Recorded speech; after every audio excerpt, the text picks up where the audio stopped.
মধ্যপ্রাচ্যে তেল রপ্তানি বন্ধ করে দেওয়ার হুমকি দিয়েছে ইরান। হরমুজ প্রণালীকে কেন্দ্র করে যুক্তরাষ্ট্র ও ইরানের মধ্যে সংঘাত উত্তেজনার মধ্যে এই হুমকি দিয়েছে ইরান।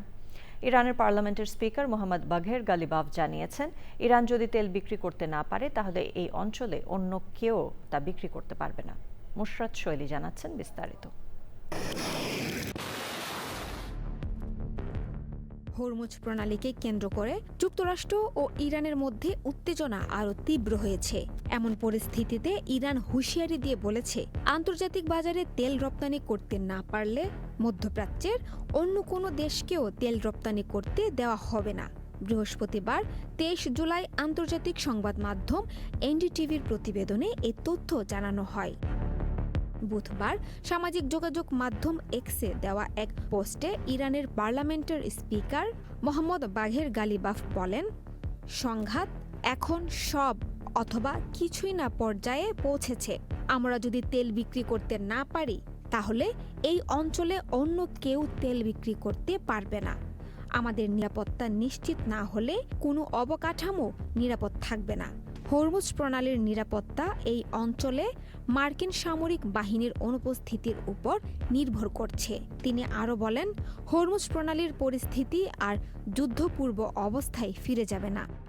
ইরানের এই হুঁশিয়ারি আসে মার্কিন প্রেসিডেন্ট ডোনাল্ড ট্রাম্পের নতুন সতর্কতা বার্তার পর। ট্রাম্প বলেছেন, হরমুজ প্রণালীতে ইরান যদি কোনো জাহাজে ক্ষেপণাস্ত্র, রকেট বা ড্রোন হামলা চালায় তাহলে যুক্তরাষ্ট্র জবাবে ইরানের একটি করে সেতু বা বিদ্যুৎ কেন্দ্রে হামলা চালাবে।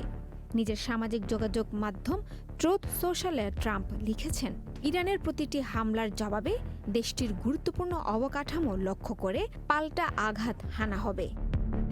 মার্কিন সেন্ট্রাল কমান্ড জানিয়েছে, বাণিজ্যিক জাহাজ চলাচলের নিরাপত্তা নিশ্চিত করা এবং ইরানের সামরিক সক্ষমতা দুর্বল করার লক্ষ্য নিয়ে তাদের অভিযান অব্যাহত রয়েছে।